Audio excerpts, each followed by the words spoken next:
আসসালামু আলাইকুম রহমতুল্লাহি ওবরকাতুহু। সম্মানিত দর্শক, রাজনীতির দুটো সমীকরণ একেবারে স্পষ্ট হয়ে পড়েছে। একদিকে বিএনপি এবং তার সঙ্গে সমমনা যে রাজনৈতিক দলগুলো রয়েছে তারা, আর অন্যদিকে জামাত এবং জামাতের সঙ্গে ইসলামপন্থী অনেকগুলো দল এবং সমমনা আরও ছোট ছোট রাজনৈতিক দল। আর এখানে তৃতীয় আরেকটি শক্তি, যেটিকে এই মুহূর্তে কিংস পার্টি বলা হচ্ছে, এনসিপি। এনসিপি কি বিএনপির সঙ্গে যাবে না জামাতের সঙ্গে যাবে? এখানে সাধারণ মানুষের ধারণা হলো যে এনসিপি মূলত জামাতের সঙ্গেই যাবে। বিএনপি চেষ্টা করছে এনসিপিকে নেওয়ার জন্য, কিন্তু সেটা কার্যত কতটা ফলপ্রসূ হবে সেটা আপাতত মনে হচ্ছে না। তো কাজেই নির্বাচনের যে দুটি মেরুকরণ, জামাতের নেতৃত্বে একটি গ্রুপ, বিএনপির নেতৃত্বে একটি গ্রুপ, এই সমীকরণ নিয়ে একটা আলোচনা করব। আরেকটি সমীকরণ হলো যে নির্বাচনকে আদৌ কি হবে কি হবে না। যদি নির্বাচন হয় তাহলে বিএনপির কি লাভ, জামাতের কি লাভ, আর বিএনপি না হলে, নির্বাচন না হলে এই রাজনৈতিক দলগুলোর কি কি ক্ষতি হবে সেই বিষয়গুলো নিয়ে আলোচনা করব। 3 নম্বর হলো যে কোনো জাতীয় সরকারের কোনো সম্ভাবনা আছে কিনা।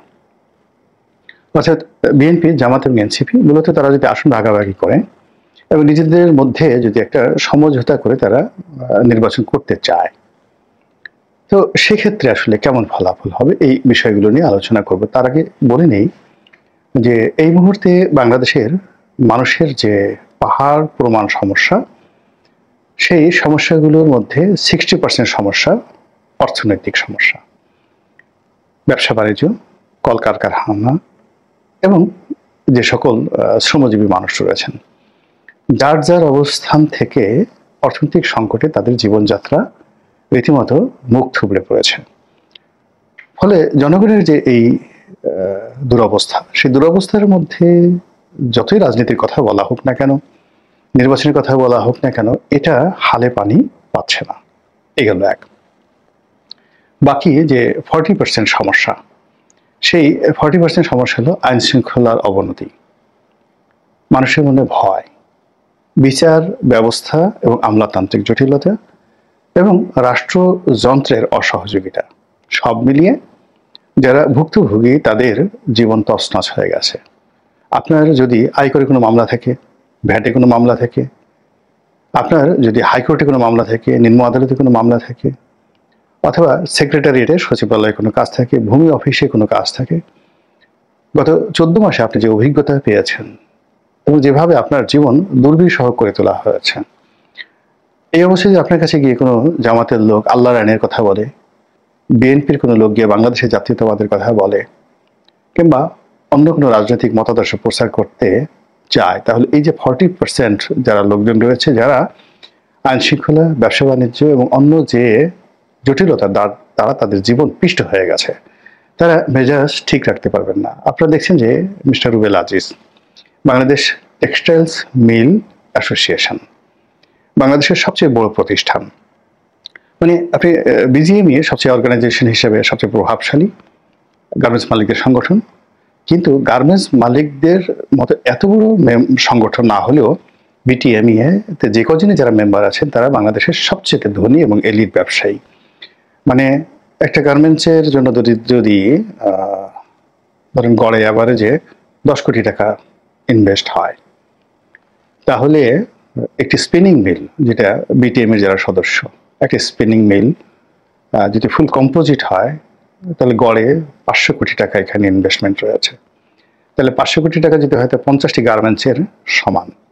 তো সেই প্রতিষ্ঠানের অর্থাৎ বিটিএমের যিনি প্রেসিডেন্ট রুবেল আজিজ, পার্টিজ গ্রুপের অন্যতম কর্ণধার প্রয়াত হাশিম সাহেবের পুত্র, তিনি এই সময়টিতে বেশ বিক্ষুব্ধ হয়ে পড়েছেন। গত 14 মাসে এলএনজি নেই, গ্যাস নেই, বিদ্যুৎ নেই এবং কলকারখানাগুলো চলছে না। এবং আপনারা যারা স্পিনিং মিল চালান, গার্মেন্ট চালান, যাদের ডাইং আছে, যাদের ওয়াশিং আছে, তারা বুঝতে পারেন যে গ্যাস না থাকলে, বিদ্যুৎ না থাকলে একটি শিল্প প্রতিষ্ঠান কি পরিমাণ আর্থিক লসের মধ্যে পড়ে। আর দ্বিতীয়ত যে ব্যাংকিং ব্যবস্থা, পোর্ট কাস্টমসের দুরবস্থা, মানে সব মিলিয়ে বড় বড় শিল্প কলকারখানার মালিকদেরকে রীতিমতো পাগল বানিয়ে ফেলেছে। ফলে তারা তাদের কথা বলার চেষ্টা করছেন। বিজিএমের সভাপতি, বিটিএমের সভাপতি, তারা সদল বলে প্রধান উপদেষ্টার সাথে দেখা করার চেষ্টা করেছেন, ডক্টর মোহাম্মদ ইউনূসের সঙ্গে দেখা আদৌ পায়নি। যখন তারা বলছেন যে একের পর এক শিল্প কলকারখানা বন্ধ হয়ে যাচ্ছে, তখন সরকারের পক্ষ থেকে যখন বলা হচ্ছে যে শিল্প কলকারখানা বন্ধ হওয়া মানেই মানে দেশের যে শিল্পের উন্নয়ন হচ্ছে না তা নয়। অথবা যখন বলার চেষ্টা করা হচ্ছে যে সকল শিল্প কলকারখানা বন্ধ করা হয়েছে এগুলোর মধ্যে যেগুলো কমপ্লায়েন্স নাই, মানে যেখানে ভালো সুযোগ সুবিধা নেই, ওয়ার্কিং এনভায়রনমেন্ট নাই, বায়াররা যেগুলোকে সার্টিফাইড না করেছে সকল শিল্প প্রতিষ্ঠান বন্ধ হওয়া ভালো হয়েছে। এটা মানে রীতিমতো চপেটে ঘাত না। আপনাকে যদি চুল ধরে শুইয়ে আচ্ছা মতো কেউ জুতো পিটা করে তখন আপনার যে বেদনাটা হবে প্রকাশ্যে, ঠিক এইরকম শিল্প মালিকদের জন্য এই ধরনের মন্তব্য সেরকম অবমাননাকর। তারই প্রেক্ষিতে জনাব শেরুবেল আজিজ বিটিএম এর সভাপতি তিনি বলেছেন যে ওই লোক, একটা বিশেষ লোককে উদ্দেশ্য করে বলছেন যে তিনি উন্মাদ হয়ে গেছেন, পাগল হয়ে গেছেন। তো এরকম যে একটা অবস্থা চলছে সেই অবস্থার মধ্যে তাদের কাছে, অর্থাৎ এই যে ব্যবসায়ী যারা লোকজন রয়েছেন তাদের কাছে Awami League, BNP, Jamaat does not matter, Yunus আসুন, মিলিটারি আসুন, কে আসুন, ডাজ নট ম্যাটার। তাদের ঘটনা হলো যে আমরা বাঁচতে চাই। অনেক শিল্প মালিক পালিয়ে বেড়াচ্ছেন। এর কারণ হলো তাদের শ্রমিকরা তাদের কাছে টাকা পাবে। অনেকে মামলা মোকদ্দমা শ্রমিককে দিয়ে বসে আছে, সেই লেবার কোর্টে মামলা আছে, লোকাল কোর্টে মামলা আছে। অনেক শিল্প প্রতিষ্ঠানের বিরুদ্ধে তার অ্যাকাউন্ট, ব্যাংক অ্যাকাউন্ট থেকে শুরু করে বাড়ি গাড়ি সয় সম্পত্তি ফ্রিজ করে দেওয়া হয়েছে, বিকজ ভ্যাটের কর্মকর্তাকে হয়তো কেউ ঘুষ দেয়নি বা কাস্টমসের কোনো কর্মকর্তাকে ঘুষ দেয়নি, সে ইচ্ছা মতো একটা মানে শিল্প প্রতিষ্ঠানের বিরুদ্ধে 100 কোটি 200 কোটি টাকার একটা ডিমান্ড ইস্যু করে সে সেখান থেকে বদলি হয়ে চলে গেছে। এর কারণ হলো একটা পদে 1 বছরের জন্য আসতে হয়তো তাকে 50 কোটি টাকা ঘুষ দিতে হয়েছে। এসেই সে বড় বড় ব্যবসায়ীদেরকে টার্গেট করে এবং ইচ্ছা মতো ডিমান্ড করতে থাকে। তো এটা ব্যবসা যারা সংশ্লিষ্ট তারা বোঝেন। আগেকার আমলে এটা ছিল, কিন্তু এখন যে পুকুর চুরি হচ্ছে, সাগর চুরি হচ্ছে, মহাসাগর চুরি হচ্ছে, এর তুলনায় মানে এই জুলুম অত্যাচার গত 14 মাসে এই সেক্টরে 100 গুণ বেড়ে গেছে, জাস্ট 100 গুণ। তো এই কারণে ব্যবসায়ীদের মাথায় আসলে এরকম নির্বাচন নিয়ে, ইলেকশন নিয়ে কোনো মাথা ব্যথা নাই। অনেক মানুষ আছে যার শরীর স্বাস্থ্য ভালো না। আমি নিজে একজন প্রার্থী ছিলাম।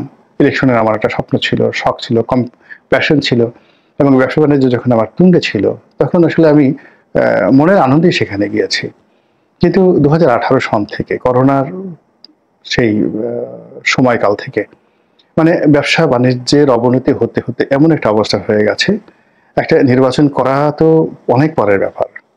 ঢাকা থেকে একটা অফিস থেকে আর একটা অফিসে যেতে আমার কয় টাকা গাড়ির তেল যাবে এই কথা আমাকে এখন চিন্তা করতে হচ্ছে।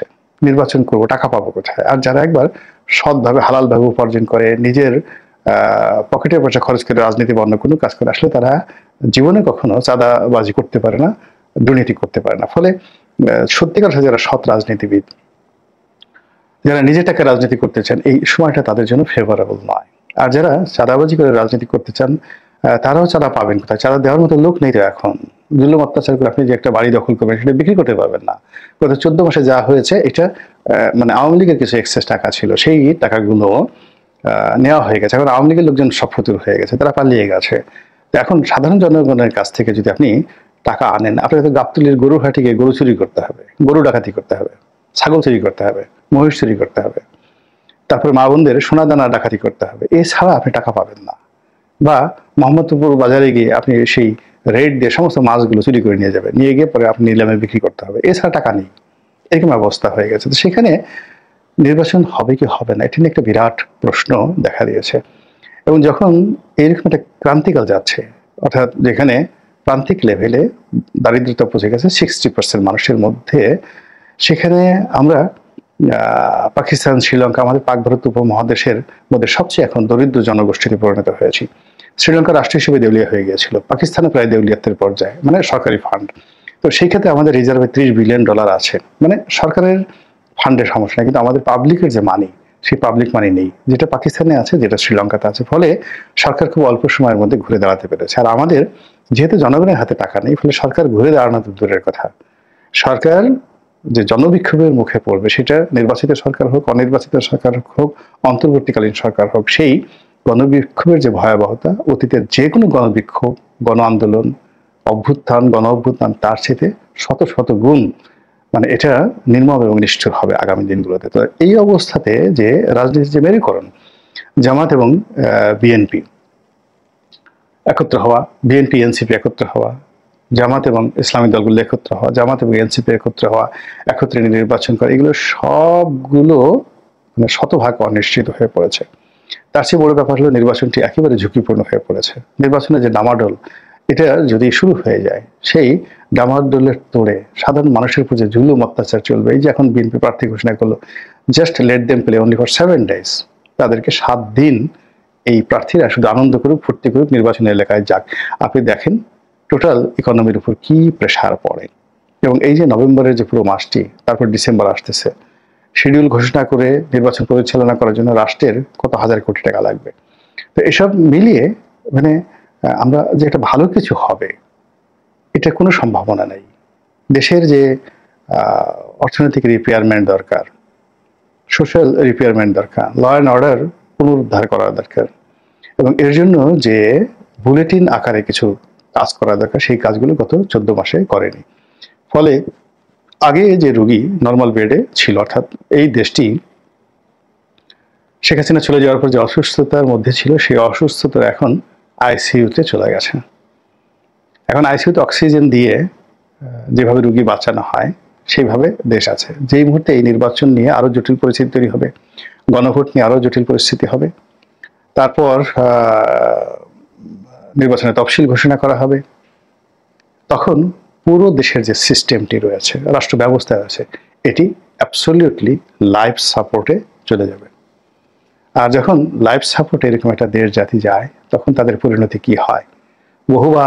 বহুভাবে আমরা এই দুর্ভোগ দুর্দশার মধ্যে পড়েছি। জীবিত আছি, মহান আল্লাহর কাছে প্রার্থনা করি, আল্লাহ যতদিন তুমি বাঁচিয়ে রাখো, বেজ্জতি হওয়া থেকে রক্ষা করো, অভুক্ত থাকা থেকে রক্ষা করো, দুর্ভিক্ষ থেকে হেফাজত করো আমাকে এবং এই দেশবাসীকে। আমরা এখন ভিক্ষা সেনা কুত্তার সামলার মতো পর্যায়ে পৌঁছে গেছি। বড় বড় কথা, বড় বড় বুলি, রাজাবাদশাদের হাতি ঘোড়া খেলা, এই জিনিসগুলো আমরা এখন আর সহ্য করতে পারছি না। আমাদের অন্ন দরকার, বাসস্থান দরকার, আমাদের নিরাপদ শিক্ষা ব্যবস্থা দরকার। আমাদের তরুণদেরকে যারা ঘর থেকে বের হয়ে গেছে, তাদেরকে আবার সেই ঘরে ফিরিয়ে আনা, শিক্ষা প্রতিষ্ঠানে ফিরিয়ে আনা, এটি আমাদের জন্য ফরজে আইন হয়ে পড়েছে। আল্লাহ তার ঐশী শক্তি দ্বারা আমাদেরকে সেই তৌফিক এনায়েত করুন। আসসালামু আলাইকুম।